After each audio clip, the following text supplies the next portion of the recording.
una transición totalmente ordenada, tanto que la charla fue una charla extensa y luego una charla con todos los funcionarios e inclusive quedamos en que fuera de los días que quedan hasta la asunción, en caso de necesidades, nosotros estamos habilitados a llamar a cualquiera de los que ya serían exfuncionarios. Nosotros vamos a trabajar de acuerdo a los principios que ha planteado el futuro presidente respecto al cumplimiento de la ley.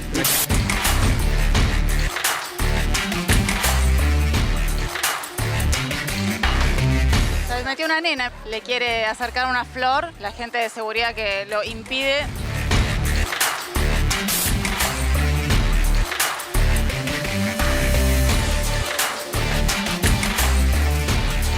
Cuando uno ve la historia en los últimos años del dólar, si uno tiene que fijar desde que partimos de años atrás, y podía estar en 600 pesos el dólar, ¿no? Digamos, 600, 650 sería un valor razonable. No, cuando uno analiza valores reales en los que debería estar si no hubiera el tema de las expectativas, yo creo que un valor razonable debería ser más o menos eso, ¿no? Yo las tengo, creo que está mal medida la pobreza, pero tampoco ¿Crees que hay menos?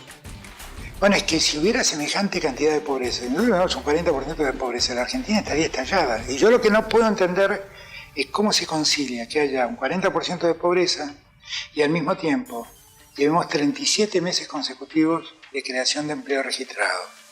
Tengamos constatados que 1.300.000 puestos de trabajo fueron creados en nuestro gobierno.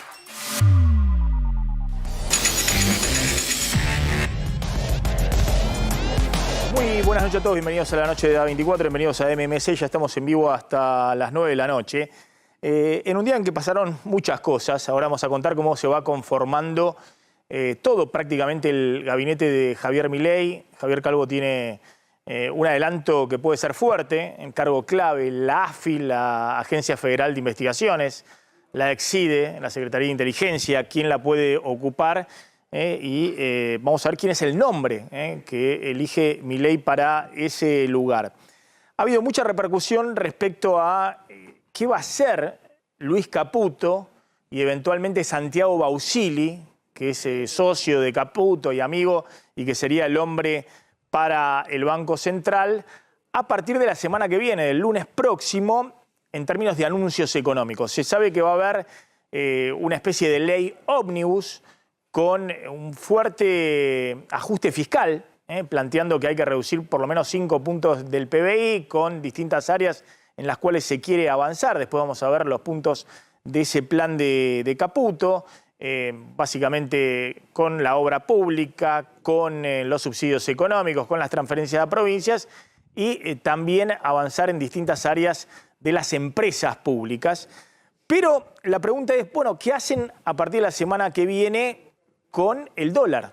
Es decir, ¿cómo se inicia la gestión Milei cuando estamos en una situación en la cual están prácticamente paralizados los pagos de importaciones? El Banco Central está vendiendo todavía, hoy vendió 85 millones de dólares a 360 pesos, pero todos llegan a la conclusión de que, bueno, eso es insostenible, la semana que viene hay que salir rápido de eso. Un ministro clave de Javier Milei en el armado, que es Guillermo Franco, el hombre que es el ministro de Interior y además el que está negociando en el día a día con los gobernadores el paso de ese paquete de leyes que va a enviar, o la ley ómnibus que va a enviar Milei, salió a decir que el dólar a 600, 650 pesos, el dólar oficial, sería un dólar razonable. La declaración textual de Franco fue: no veo un motivo porque tiene que haber una disparada del dólar, más allá de lo que Javier explicó muchas veces, que hay un exceso de pesos. La verdad que cuando uno ve la historia en los últimos años del dólar, si uno tiene que fijar, podría estar en 600 pesos el dólar, 600 o 650 sería un valor razonable, dice Franco, y agrega: el dólar de la especulación, el dólar libre, el dólar que se maneja como el dólar blue, es producto de las expectativas. Por eso pasamos de 900 a 1.200 y ahora bajamos otra vez a 900 pesos. E insiste, si hubiera el tema de las expectativas sacado de lado, si mejoraran las expectativas, yo creo que un valor razonable debería ser más o menos eso, el dólar de 600, 650 pesos, del cual habla Guillermo Franco. Está hablando obviamente del dólar oficial. Está hablando de que el dólar, que hoy está en 360 pesos, vaya a 600 o 650 pesos. La pregunta es cómo. Si eso se va a hacer todo de golpe la semana que viene, que sería una suba del dólar oficial de 80%, si eso se va a hacer escalonadamente, si se va a hacer manteniendo el cepo cambiario. Uno tiene la impresión de que sí, porque si van a un dólar de 600, 650 pesos, bueno, tienen que mantener el cepo cambiario, porque hay un dólar libre que está más alto, en 900 pesos, y obviamente si no se redirigiría mucha demanda a ese dólar de 600 pesos. Bueno, hay una serie de interrogantes que nadie termina de despejar porque hasta ahora no ha hablado nadie del equipo económico de Javier Milei, ni Caputo, ni Santiago Bausili, que va a ser el hombre del Banco Central. Pero si uno mira efectivamente el dólar histórico, es decir, trae distintos momentos históricos ajustado por inflación, el dólar en distintos momentos a valores de hoy, efectivamente, en la Argentina, en la cual están lanzadas las expectativas para adelante de que puede valer cualquier cosa, el dólar, los precios, que puede ocurrir cualquier cosa desde el punto de vista político, bueno, el dólar de 600 pesos parece un dólar bajo, pero efectivamente, históricamente, se ve ahí el gráfico, es un dólar elevado. Es un dólar que estuvo en esos valores en el primer gobierno de Néstor Kirchner. El dólar oficial y único era de 680 pesos a valores de hoy. Ese dólar de 3 pesos, traído por inflación, al día de hoy era un dólar de 680 pesos. Y el dólar pico de crisis de salida de convertibilidad, cuando el dólar se fue a 4 pesos, después bajó a 3, 4 pesos, traído por inflación desde entonces, es un dólar de 850 pesos.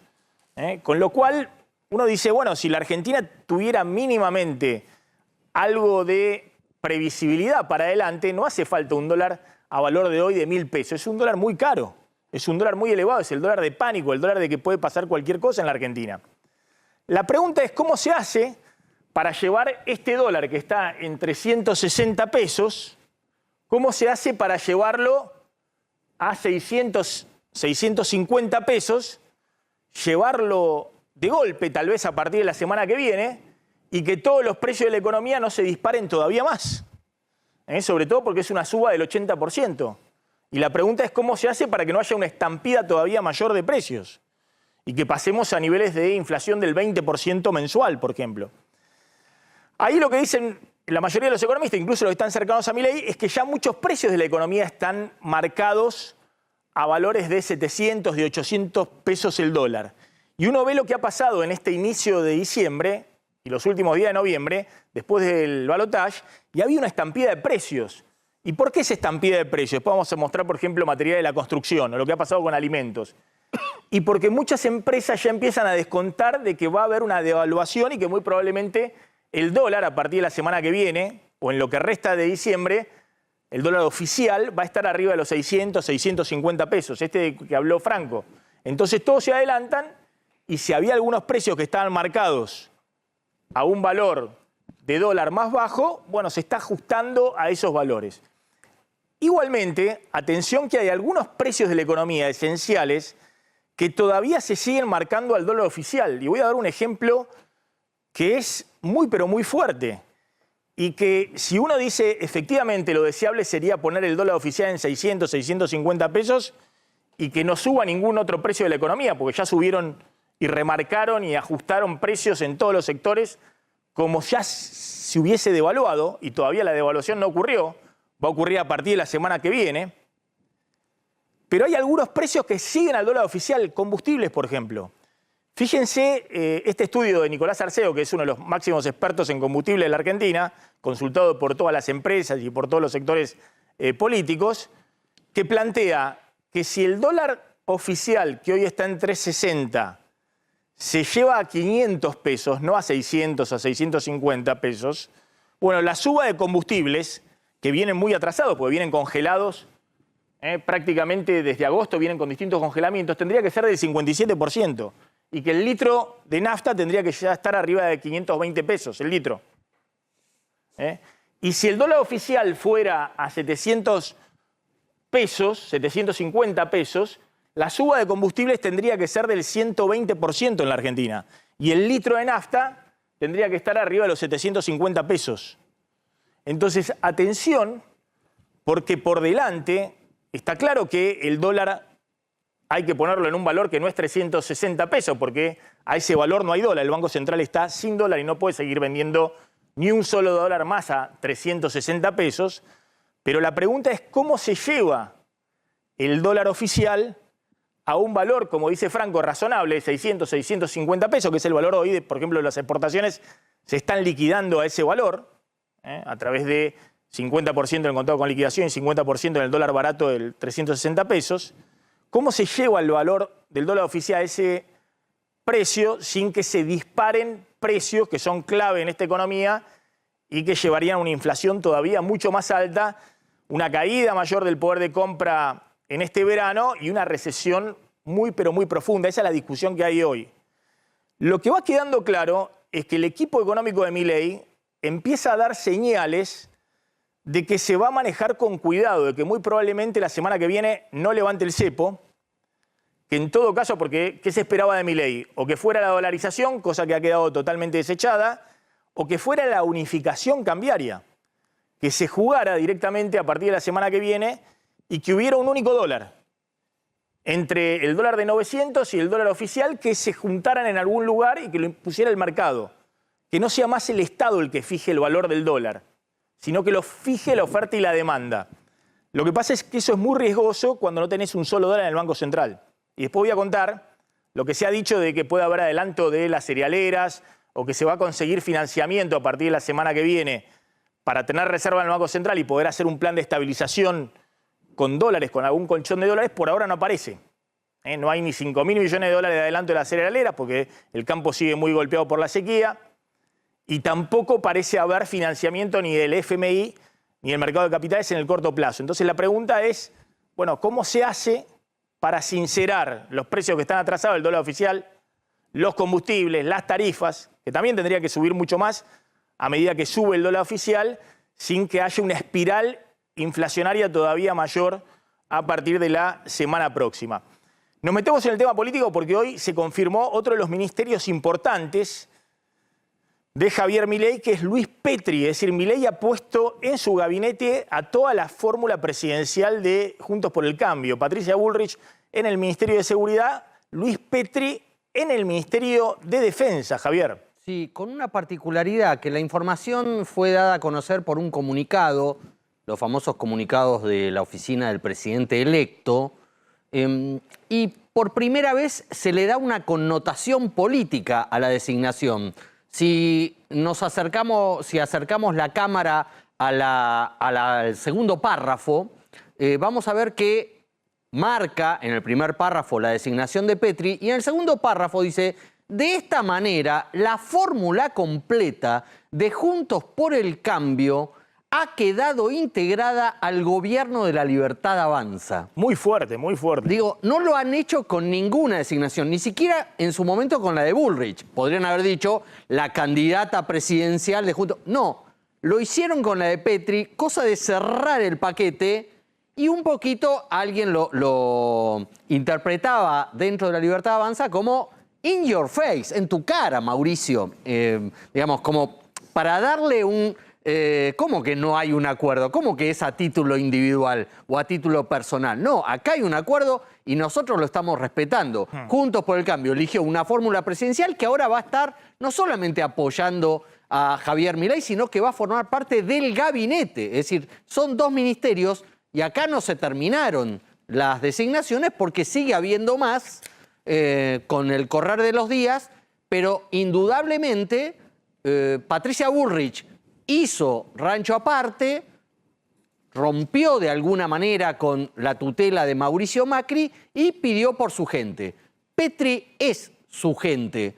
De hecho, ella fue la que lo eligió como su candidato a la vicepresidencia. Habrá que ver después, para otro momento del programa, cuál es la reacción del radicalismo, que ya expulsó en Córdoba a la vicegobernadora electa de Martín Yarlora es del radicalismo y la expulsó. Hay algunas voces que ya piden la expulsión de Luis Petri, radical mendocino, a la Unión Cívica Radical por haber aceptado sumarse al gabinete de Javier Milei. Veamos las tres figuras de Juntos por el Cambio que se incorporan al gabinete, que son Patricia Bullrich, Por ahora, Luis Petri las que están confirmadas. y Luis Caputo, el Exacto. ministro de Economía. La pregunta es, ¿estas tres son decisiones exclusivas de Milei, negociaciones 1 a 1 de Milei, o está detrás Mauricio Macri? Macri dice que no está detrás, de hecho se encargó de difundir, sobre todo el fin de semana, su idea, su pensamiento de que estaba enojadísimo con Patricia Bullrich y también muy molesto con Javier Milei. Claro, mientras hacía eso off the records con algunos colegas muy connotados, lo recibía a Milei. Es decir, Milei y Macri se juntaron este fin de semana justamente para limar esas asperezas, para Milei explicarle por qué había incorporado a Patricia Bullrich y por qué iba a incorporar a Luis Petri, y Macri le planteaba algunas molestias que tenía, sobre todo con Patricia Bullrich, y le aconsejaba que tuviera cuidado ahora con la ex candidata presidencial que forma parte del gabinete de Javier Milei. Déjame hacerte una mención de Victoria Villarruel, porque durante toda la campaña, y van a ver este cruce de tweets entre Luis Petri y Victoria Villarruel durante la campaña. Pero la pregunta es, durante toda la campaña electoral, Milei anduvo todo el tiempo en todos los canales diciendo que todo el área de seguridad y el Ministerio de Defensa lo estaba armando Victoria Villarruel. Exacto. Que la experta era Victoria Villarruel. Finalmente la dejó simplemente en el Senado para que toque la campanita en el Senado. Sí. Como se dice del rol tradicional de poca trascendencia de los vicepresidentes. Sí, de hecho se lo había avisado hace cosa de 10, 15 días de que esto iba a ser así. Villarruel igual no le hizo demasiado caso porque después de ese encuentro en el Hotel Libertador, donde Milei le dijo, Victoria, no te vas a encargar del tema seguridad, defensa, ni tampoco de inteligencia, que sobre eso tenemos una novedad de último momento, quién va a ir a la AFI, pero te pido que te dediques al Senado, a full. Ella no se lo tomó muy bien, lo aceptó, pero no se lo tomó muy bien, al punto que pocos días después visitó y divulgó públicamente su visita a las cúpulas de 3 de las de las 4 fuerzas de seguridad federales que hay. Policía Federal, Prefectura y Gendarmería. Como diciendo, ustedes me dicen que yo no estoy acá, pero yo estoy. Y lo mismo hizo la semana pasada, pero no de manera pública, no con fotos, con representantes de las 3 Fuerzas Armadas. Armada, Fuerza Aérea y Ejército. Y tengo entendido también Estado Mayor Conjunto. Esos espacios los ocupó la casta, digamos. Lo va a ocupar Juntos por el Cambio. La casta en el sentido del sistema político. Sí, estamos hablando de Patricia Bullrich, que es alguien bien de adentro del sistema político. Y te diría que es Patricia Bullrich. Que va a ocupar todos los lugares. Hoy estuvo reunido con Aníbal Fernández. Creo que tuvieron un muy buen diálogo, muy cordial. Y Luis Petri, que es alguien de recontra el sistema político. Luis Petri, durante la campaña, lo han visto abrazar, circular en la foto, abrazado a Sergio Massa, por ejemplo. Sí. Porque era uno de los dirigentes que tenía diálogo con todas las fuerzas políticas. Era diputado. Después se convirtió en el halcón Petri, pero es alguien del recontra sistema político. No, y además Petri no tiene formación en defensa ni equipos para defensa. ¿Quién se los va a aportar? Patricia Bullrich. Bueno, claramente. Miren estos tweets son increíbles. Luis Petri denuncia, esto lo denuncia en plena campaña electoral, la demócrata Villarruel, incapaz de responder, me bloqueó de facto. Y muestra cómo Villarruel lo había bloqueado en Twitter. Ahí sacamos, estaba bloqueado por Victoria Villarruel. Y ahí intercedió Carlos Malatón, que dice, Petri, son las reglas de juego del gobierno que asumirá el 10 de diciembre. Porque también lo había bloqueado Villarruel, lo había bloqueado a Maslatón. Y Petri le responde, tranquilo Carlos, que en diciembre asumimos nosotros y el vicepresidente no te va a bloquear. Bueno, en diciembre asumió Milei. Es cierto que Petri está ocupando el lugar que se esperaba para Victoria Villarruel, Sí, para alguien que pusiera a Villarruel, Claro, obviamente. pero alguien de la confianza. vicepresidenta no sé si lo sigue, la vicepresidenta electa no sé si lo mantiene bloqueado o no a Luis Petri, a la ahora flamante ministro de Defensa. Sí. Vamos que tenemos el móvil ahí en el Hotel Libertador, está Roberto Maidana. Roberto, ¿qué tal? ¿Cómo estás? Hola, ¿cómo te va, Maxi? Efectivamente, te estaba escuchando muy atentamente. Te puedo decir que hace poco más de una hora, tal vez, ingresó rápidamente y sin hacer declaraciones Sandra Petovelo, la que tendrá a su cargo ese Ministerio de Capital Humano, de la cual aparentemente habría un desprendimiento importante, tal como comentaron en otras áreas, que podría ser que salud siga siendo un ministerio. Por lo demás, hubo una serie de reuniones hoy sobre el mediodía y las primeras horas de la tarde. Se prolongó bastante para ir ordenando cómo será la ceremonia del traspaso de poder y la asunción finalmente de Milei como el próximo presidente de la República Argentina. Y de ahí surgió la situación extraña, si querés, para la costumbre de nuestro país, de que el presidente va a jurar, va a recibir tal vez los atributos de presidente en la Asamblea Legislativa, pero el discurso no lo va a dar ahí, sino en la escalinata del Congreso. No va a haber un discurso ante la Asamblea Legislativa. Y luego sí, irá a la Casa de Gobierno, se recibirá a las autoridades que vengan de otros países, habrá una suerte de misa ecuménica también. No sé si llegará a tener el grado o el rango de Te Deum en la catedral, y finalmente, después de tomarle a la tarde el juramento a los ministros, a la noche con los invitados especiales habrá una función de gala en el Colón. Estas fueron algunas de las cosas que se estuvieron hablando aquí en este lugar. Te repito, lo más reciente es la llegada de Petovelo aquí al Hotel Libertador, en donde se encuentra el presidente electo Javier Milei. Roberto, recién veíamos algunas imágenes de una chiquita de 13 años que se acercó para darle una eso flor fue esta mañana. Y la seguridad la detuvo. Tengo entendido que la chiquita se asustó, se puso a llorar, después habló en los medios. Salió Karina Milei a buscarla y la recibió en el hall de entrada. Pero bueno, todo eso abrió, como siempre, el debate sobre la seguridad presidencial. Sí, sobre todo me parece que va a estar... Sí, exactamente.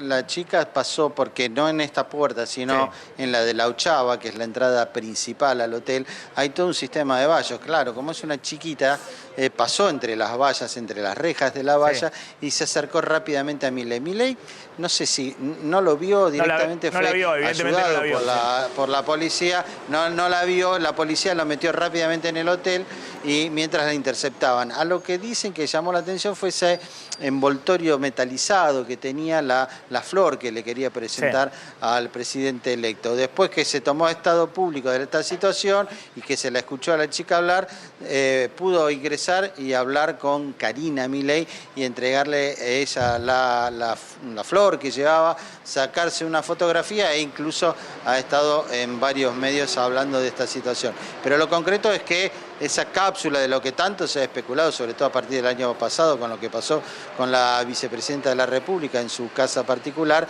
bueno, se activó. Uno puede especular con una chiquita, pero bueno, fue lo que pasó, fue lo que ocurrió. No llegó a tener contacto con Milei, el presidente electo, y luego sí, por otros canales pudo entregar la flor que tenía para él. Bien, Roberto, gracias, muy amable. Ahí estaba Roberto Maidana. Bueno, ¿quién va a la AFI? ¿Quién va a la Agencia Federal de Investigaciones? Estamos hablando de la ex Secretaría de Inteligencia. Viene habiendo una interna feroz para ver quién ocupa ese cargo clave. Los jefes del espionaje, la jefatura del espionaje. Se tomó la decisión dentro del equipo de Javier Milei de que por primera vez ya no dependa directamente de Presidencia de la Nación, como venía ocurriendo hasta ahora, fuera intervenida, no fuera intervenida, se llamara CIDE, se llamara AFI, y va a pasar a depender de la jefatura de gabinete, de Nicolás Posse. A esta hora, todo indica que quien va a ocupar el sillón del señor 5, como se dice en la jerga, es esta persona que estamos viendo en la imagen al lado de Milei, que es Santiago Caputo.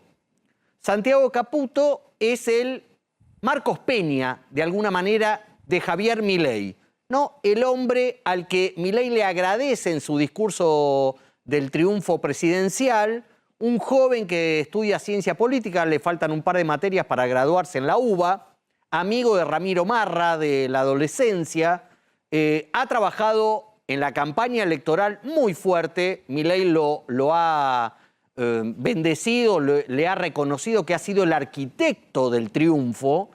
Trabajó en la consultora de Jaime Durán Barba y tiene una influencia muy marcada, no solamente en Javier Milei, sino en todo el equipo. De hecho, la primera imagen que estábamos mostrando al contar esto era la selfie que se hicieron en la Casa Blanca, y el que saca la selfie es Santiago Caputo.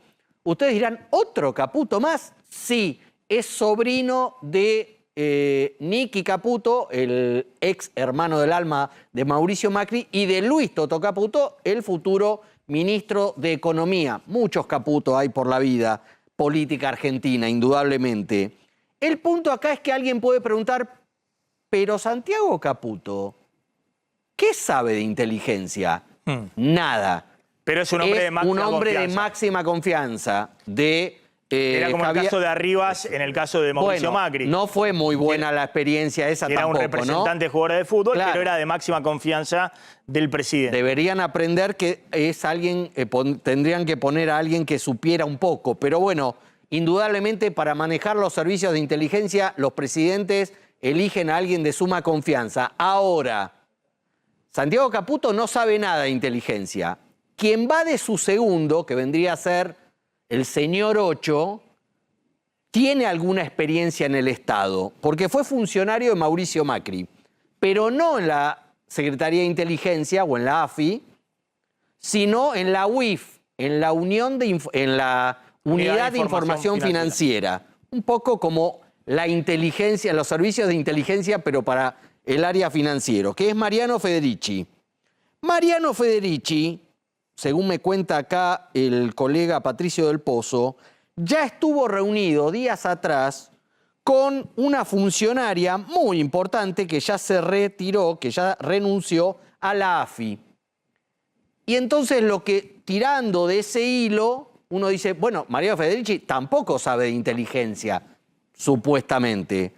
Bueno, está detrás de Mariano Federici un hombre con muchos años en los servicios de inteligencia, enemigo acérrimo de Antonio Jaime Estiuso, un hombre sobre el cual la inteligencia argentina dio vueltas durante años, ese Federici, y el que está detrás de Federici se llama Fernando Posino, que sería el que nuevamente volvería a la Argentina entonces, porque tengo entendido que estaba en Londres. Sí, volvería a la Argentina. De hecho, insisto, la información que manejamos es que ya se reunió, no puedo decir la funcionaria, cómo se llama, porque creo que con eso violento la ley de inteligencia, sí. Pero ya se contactó exactamente con una funcionaria de la AFI, antes de que dejara su cargo.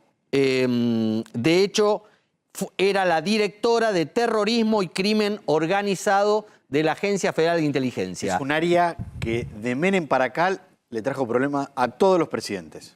A todos los presidentes. El último caso, el de Alberto Fernández, con el espía inorgánico Sancheta, Ariel Sancheta, vinculado a funcionarios de su gobierno. Pero de todas maneras, a ver si vemos ahí alguno de los peronistas o menemistas que han desembarcado en el gobierno de Javier Milei. Milei, en ese aspecto, prefiere a alguien de su máxima confianza. Totalmente. Y no a alguno de los expertos, entre comillas, que tenía el peronismo y que se acercaban como posibles directores de la AFI, ¿no? Sí, de hecho, entonces, uno fue Miguel Ángel Toma, que ya había estado en la vieja CIDE. Pero Milei ahí prefiere, como prefieren todos los presidentes, a alguien de máxima confianza. Sí. Estos son los peronistas que uno dice están ahora en el gabinete de Milei.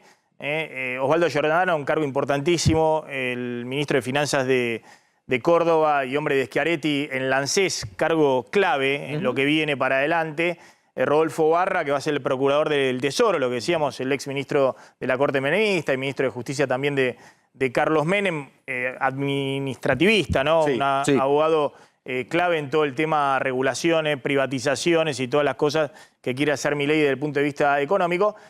Y Guillermo Franco, que se está moviendo como pez en el agua en el espinel del peronismo. Habla con todos los gobernadores, habla para cargos claves con peronistas incluso de este gobierno. Fue el que obviamente cerró la embajada de Brasilia para Daniel Scioli, es amigo íntimo de Daniel Scioli y tiene, digamos, mucho manejo en todo el espinel del peronismo. Y que por estos días es una suerte de vocero del gobierno de Javier Milei. Sí, es quien está hablando mucho con los medios de comunicación. Bueno, ¿cuáles son las áreas que falta, los cargos clave que falta ocupar, Martín Angulo? A ver, hay varios lugares que todavía no están definidos, pero que son muy importantes por distintas materias. Primer lugar, salud. Muy probablemente, salud iba a formar parte de lo que es el Gran Ministerio de Capital Humano. Muy probablemente salud sea y siga siendo ministerio, salga del área de capital humano y sea el 9º ministerio del gobierno de Javier Milei. Todavía con ministerio o con secretaría no se sabe quién va a ocupar ese lugar. Una secretaría clave para todo presidente es un funcionario que está pegado al lado del presidente de la Nación, es la Secretaría de Legal y Técnica. La secretaría que en la jerga política se la conoce como la que le cuida la firma al presidente de la Nación. Por allí pasan todos los decretos, todos los proyectos de ley que firma el presidente de la Nación y que eventualmente muchos pueden terminar siendo judicializados, así que siempre también es un funcionario de confianza del presidente de la Nación. La Agencia Federal de Inteligencia, recién Javier Calvo daba el adelanto de que Santiago Caputo sería quien esté al frente de ese organismo. Y hay otros 3 lugares que también son muy importantes para lo que es la política económica de todo gobierno y que va a ser fundamental para un gobierno de un economista como es Javier Milei, que son el Banco Central, un organismo por el cual ya pasaron varios nombres, ninguno fue confirmado todavía y de hecho varios se han bajado. El otro es la AFIP, la Agencia Federal de Ingresos Públicos, el área de recaudación de todo Estado que tiene mucho vínculo con el ministro de Economía, en este caso con Luis Toto Caputo, y otra área muy importante que ha tenido mucha relevancia en esta última etapa en el gobierno de Sergio Massa es la aduana. Estos son algunos de los lugares que todavía no están ocupados. Después hay todos los ministerios ya tienen un nombre. Dentro de los ministerios hay muchas secretarías y subsecretarías que son claves, que todavía no están ocupadas y que seguramente a partir del domingo con la asunción ya de los ministros van a empezar a develarse. Miren esta declaración de Alberto Fernández. ¿Está confirmado Alberto Fernández se va a España? ¿Y cuándo se va? Supuestamente el mismo lunes. El 11 de diciembre se va a España. Supuestamente, sí, ya está Fabiola, su pareja.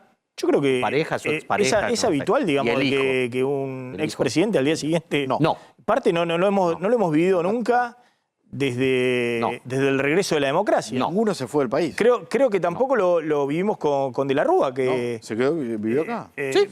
Digamos, en medio del caos y la crisis del 2001 y... Todo. Está bien que después tuvo problemas judiciales por los cuales no podía irse de la Rúa, pero no... Sí. Es decir, bueno, fíjense lo que dice Alberto Fernández respecto a que la pobreza del INDEC, que fue una de las pocas cosas que se hizo bien, que se continuó una independencia del INDEC, que con Marco Labaña como director del INDEC midió los índices de inflación que tenía que medir, midió los índices de pobreza que tenía que medir, y Alberto Fernández dice que la pobreza está mal medida en la Argentina, porque si fuera del 40%, dice estaría todo estallado.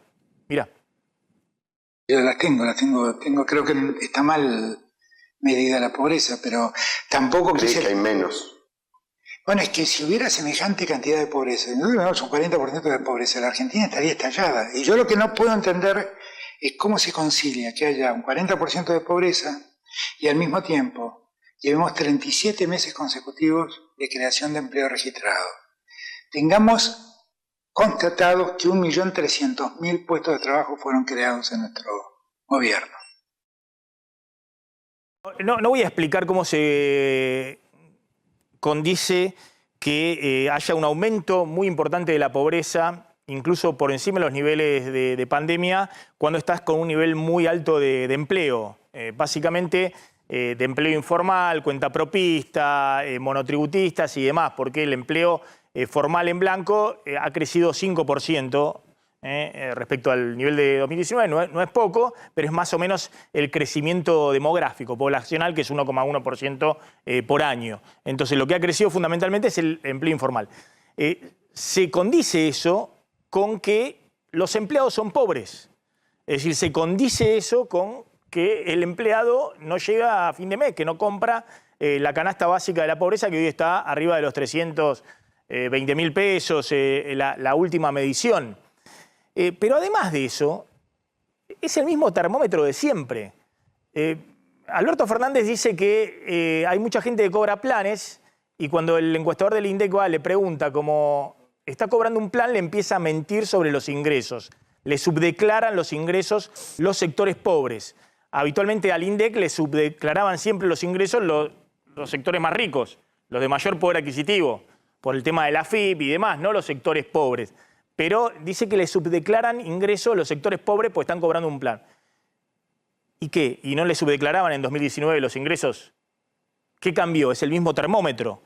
A mí me sorprende mucho cómo Alberto Fernández, en una visión totalmente errada de lo que está sucediendo con la sociedad, empieza a cuestionar incluso el único termómetro que no se rompió, que es el termómetro de la inflación, de la pobreza. Y en todo caso, esta pregunta de si la sociedad está o no estallada, la sociedad por primera vez, desde el regreso de la democracia, ha decidido caminar rumbo a lo desconocido, en rechazo a lo conocido, en rechazo prácticamente a toda la dirigencia política de los dos partidos principales, las dos coaliciones Unión por la Patria y Juntos por el Cambio, que fueron vencidas por alguien que hace 2 años se dedicaba a otra cosa, no a la política. Bueno, ese es el estallido, el cambio de régimen que ha habido desde el punto de vista político. Y el hecho también muy llamativo, que el presidente de la Nación al día siguiente se va a vivir a España. Realmente es muy impresionante. Bueno, y también uno tendrá que pensar cómo Alberto Fernández, que se dedicó durante todo su gobierno a hablar de cómo los argentinos se tenían que quedar en la Argentina, a trabajar por la Argentina y a denostar al que decidía tal vez viajar, sobre todo los chicos jóvenes, e irse a otro país a buscar un futuro mejor, termina su trabajo como presidente y al día siguiente se va a vivir a España. Muy llamativo. Dos apuntes sobre eso. Primero, sobre el tema de la pobreza, Alberto Fernández no pensaba esto hace 4 años y monedas cuando hacía campaña electoral con los pobres que generaba Macri. Se basaba en las cifras del INDEC, ¿no? Hacía campaña con numeritos pipi, además de que prometía que iba a bajar la pobreza, obviamente. Pero la pandemia, pero la guerra, pero, no sé, la sequía, pero todo. Bueno. Segundo punto, ¿por qué se va Alberto Fernández? Porque Alberto Fernández no puede caminar por la calle. Alberto Fernández no puede caminar por la calle de ninguna parte, si no es con escolta, si no es subido a un helicóptero, si no es subido a un auto. Alberto Fernández no puede andar por la calle. Y se tiene que ir a España. Y ¿sabés qué? Tengo la sensación que también se le va a dificultar en España. Dicen que va a Valencia, pero no, se va a Madrid. Tiene comprometidas a dar clases, dice que va a cobrar un montón de plata por esas clases. Bueno, si se las quieren pagar.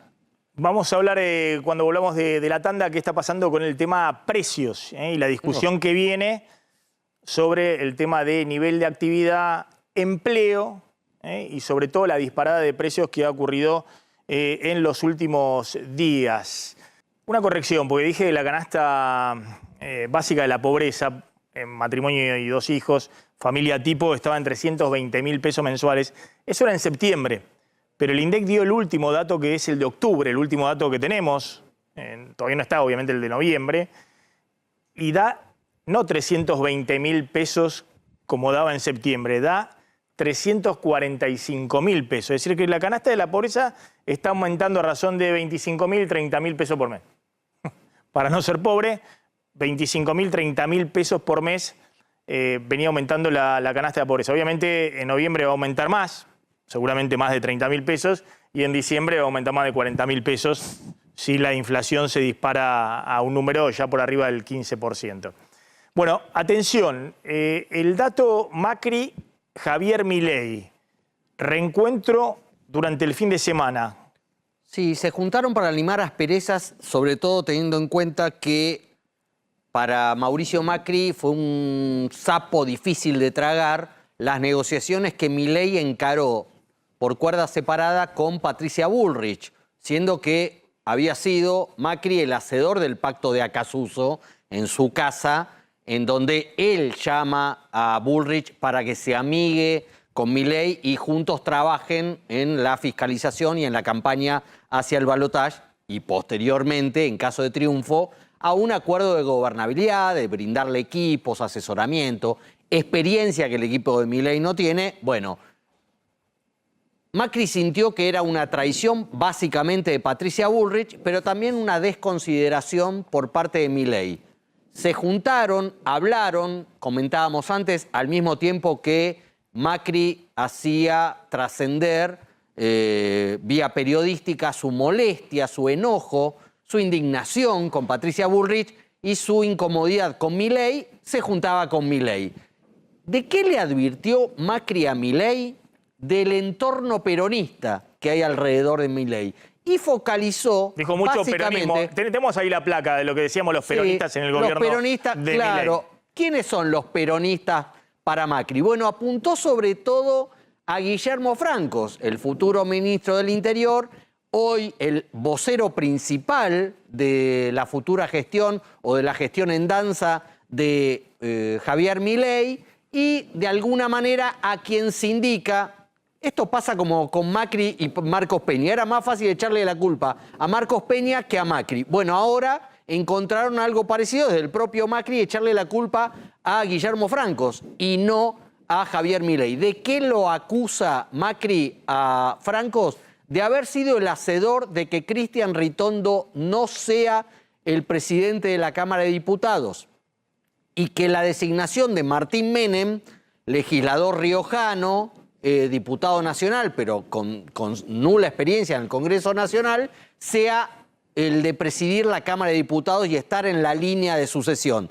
Eso le achaca, y también se lo achaca un poco a Nicolás Pose, y le advirtió, según me cuentan, Javier, esta gente te va a traicionar, tené cuidado, porque está cerrando con el peronismo. Y no lo decía tanto por el lado de los acuerdos con Schiaretti o las conversaciones con Schiaretti, sino también que lo otro que le cayó mal a Macri es que confirme la gestión Milei a Daniel Scioli en la embajada argentina en Brasil. Le parece también un poco desprolijo cerrar de esa manera con un sector del peronismo no kirchnerista, pero peronismo al fin. Habrá que ver, Milei me dicen que le dijo, no, Mauricio, esto esta no, frase, no, presidente, no es Javier, así. estás rodeado de peronistas. Estás rodeado de peronistas. Bueno, no es así. O le dijo también... También le puede decir, Javier, estás rodeado de los míos. Patricia Bullrich en seguridad, Petri en defensa. Y Toto Luis Caputo. Caputo le dio toda la economía, todo. Sí, le sí. dio el Ministerio de Economía y la presidencia del Banco Central. Entre paréntesis, en la City dicen, pero bueno, ¿no era independiente el Banco Central? Que había que poner una muralla entre el Ministerio de Economía y el presidente del Banco Central. No. La independencia se pide cuando se está en la oposición. Cuando se es oficialismo, no hay independencia. Tiene que haber coordinación entre el Central y el Ministerio de Economía. Todos hacen lo mismo.